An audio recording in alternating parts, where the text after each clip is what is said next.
Friends, ఇప్పుడు tomato rice చేసినప్పుడు ఇవన్నీ కావాలి తెలుసా?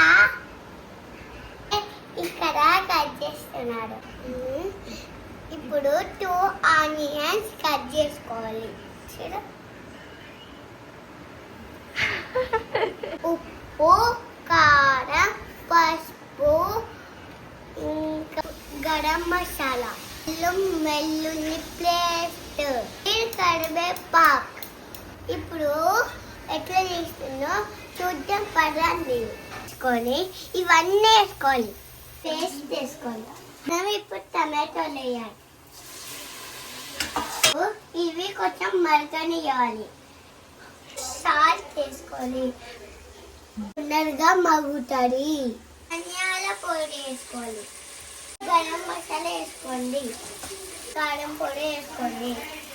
ఇప్పుడు మనం పెరుగు వేసుకోవాలి. మెల్లగా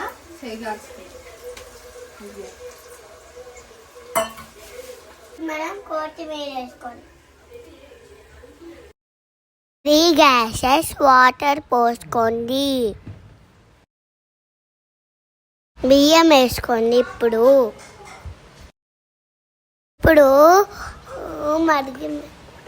కుక్కర్ మూత పెట్టుకొని 4 విజిల్స్ రావాలి. మీరు కూడా చేసుకోండి. లైక్ చేసి సబ్స్క్రైబ్ చేసుకోండి. బాయ్.